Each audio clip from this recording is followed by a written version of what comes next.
औज़ु बिल्लाहि मिनश्शैतानिर्रजीम बिस्मिल्लाहिर्रहमानिर्रहीम। बख्शिश मांगता हूँ मैं अपने अल्लाह से जो मेरा रब है और उसी की तरफ रुजू करता हूँ। अशरा रहमत तमाम हुआ और अशरा मग़फ़िरत का आगाज़ हुआ। अल्लाह से दुआ है कि जिस तरह हमने अशरा रहमत में सौम सलात की पाबंदी की और अच्छे अमाल किए, इसी तरह अशरा मग़फ़िरत में भी अल्लाह हमें तौफ़ीक़ दे कि हम उन तमाम अमालों पर कारबंद रहें और रोज़े भी रखते रहें, नमाज़ों की अदायगी भी करते रहें और तमाम काम जिनसे मेरा रब खुश होता है उनको अंजाम देते रहें। नाज़रीन, माह सियाम और एहसास के मेहमान के साथ हाज़िर हूँ याकूब रशीद, और मेरी मेहमान है, आज की मेहमान है एक ऐसी शख्सियत जिनका ताल्लुक़ फ़न अदाकारी से है। लेकिन मैं उनके तारुफ़ की तरफ जाने से पहले आपको ये बता दूं कि गुज़िश्ता दिनों एक ड्रामा फेस्टिवल का इनेकाद हुआ था और उस ड्रामा फेस्टिवल में 10 ड्रामे पेश किए गए थे और उन ड्रामों में बहुत सा टैलेंट सामने आया, कहानियों की वसातत से, डायरेक्शन के हवाले से, प्रोडक्शन के हवाले से और अदाकारी के हवाले से। तो ऐसी एक फ़नकारा जो गो के काम तो पहले से कर रही थी, लेकिन उस फेस्टिवल में उनकी कारकर्दगी, उनकी सलाहियतें बहुत वाज़े तौर पर सामने आई। तो आज हमारे इस प्रोग्राम की मेहमान है और नाम है उनका किश्वर जबी। अस्सलाम वालेकुम किश्वर जबी साहिबा। वालेकुम अस्सलाम। किश्वर जबी साहिबा, ये बताइए कि आज एहसास की मेहमान बनकर आपको कैसा महसूस हो रहा है?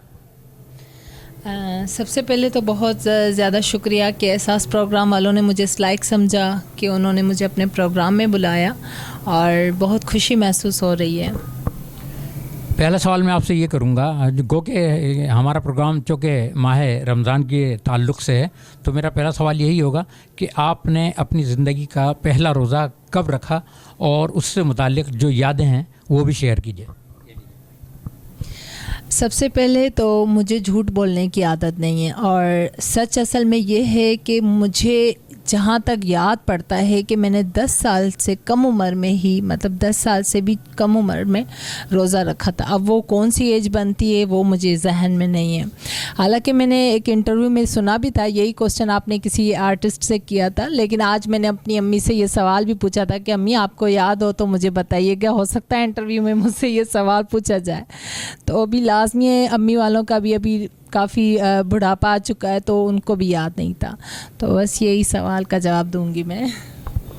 अच्छा, चलें आपके करियर की तरफ आते हैं। पहले ये बताइएगा कि तालीमी सिलसिला कहाँ तक पहुँचा, मुकम्मल कर ली है या जारी है, किस मरहले में?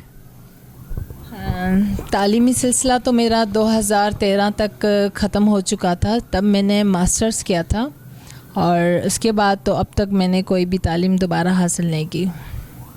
और शादी, घरदारी वगैरह का जो सिलसिला है वो शादी की आपने? नहीं। जी हाँ, 2013 में ही मेरी शादी हुई थी और तब भी मैंने मास्टर्स भी कर लिया था और बस उसके बाद तो मेरा जो फ्यूचर प्लान था वो तो एक टीचिंग की तरफ जाने का था। तो बस बाय चांस जो है मैंने ये आर्टिस्ट वाली फील्ड ज्वाइन की है। आपने कहा कि फ्यूचर प्लान तो टीचिंग की तरफ जाने का था, यानी तदरीस की तरफ जाने का था, लेकिन आप अदाकारी की तरफ बाय चांस आ गई। तो ज़रा आप नाजरीन को शेयर कीजिए कि ये बाय चांस कैसे हुआ ये इत्तेफाक, और फिर ये आपका फ्यूचर या जो करियर जो बन गया वो क्यों कर बना? असल में मेरी एक फ्रेंड से मुलाकात हुई थी, उनसे मैंने कहा था कि यार मुझे बहुत शौक़ है टीवी में आने का, ये वो, उससे मैंने से ही डिस्कस किया था। तो उसने मुझे एक पोस्ट शेयर की जो कि थिएटर ड्रामों से रिलेटेड थी, जिसमें मुझे सर शाहनवाज़ भट्टी से मतलब कांटेक्ट करना पड़ रहा था। उस कांटेक्ट मतलब वो कार्ड ऐसा था, उसमें मुझे डायरेक्ट सर शाहनवाज़ से कांटेक्ट करना पड़ा। तो जैसे ही मैंने उनसे कांटेक्ट किया तो उन्होंने मुझे ज़्यादातर तफसीली मामलात बताए कि आपको पहले ट्रेनिंग लेनी पड़ेगी, फिर आप जो है स्टेज पे परफेक्ट परफॉर्म कर सकती हैं। तो मैंने उनसे तफसीलात ली। तो उसी तरह सिम्पा जो था जामशोरों में, वहाँ से मैंने प्रॉपर ट्रेनिंग हासिल की है। वहाँ से परफॉर्मेंस का जो भी स्टेप बाय स्टेप बनता गया तो वहाँ से ही मैंने हासिल की है।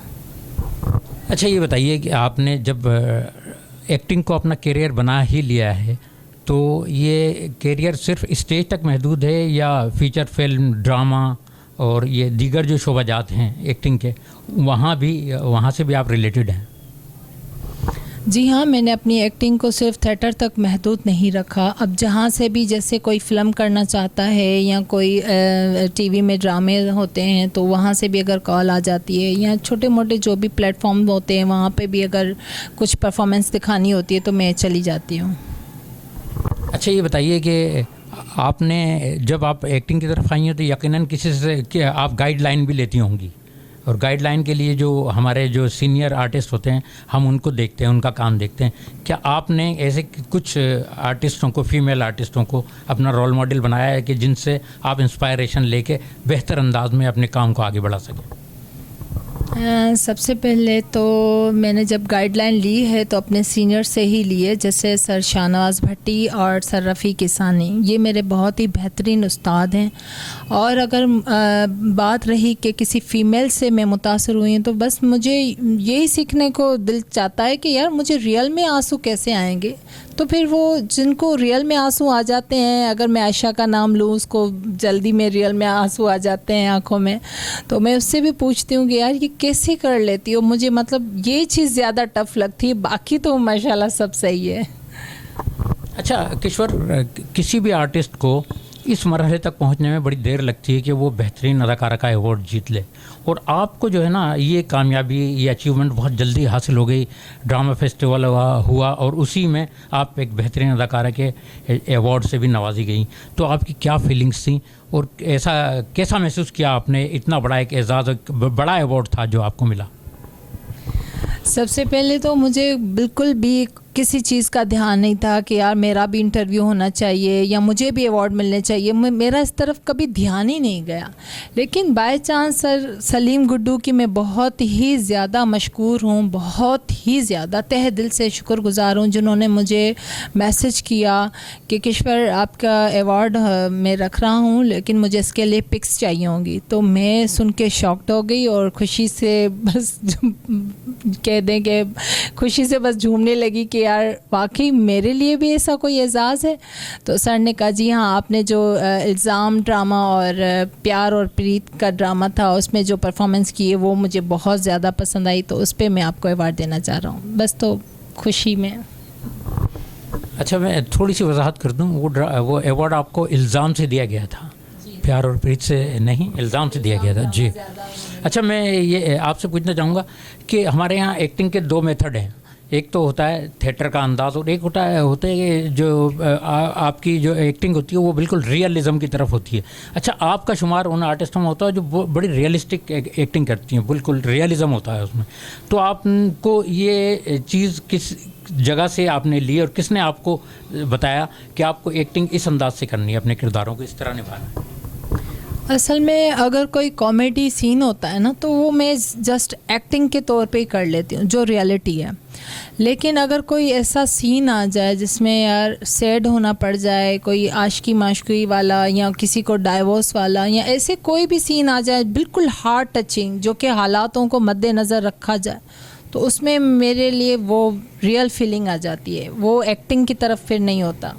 अच्छा, इल्ज़ाम में आपका कैरेक्टर एक ऐसी बीवी का था जो अपने हस्बैंड से जो है बाकायदा जो उस पर तशद्दुद पर भी आमादा हो जाती है और कपड़े भी फाड़ देती हैं उनका। तो क्या कोई रियल लाइफ से आपने कोई इंस्पायरेशन ली थी ये कैरेक्टर करते हुए कि मैं इस कैरेक्टर को उस नफ्सियात के साथ अदा करूं जो वहाँ मैंने देखा या वहाँ महसूस किया था?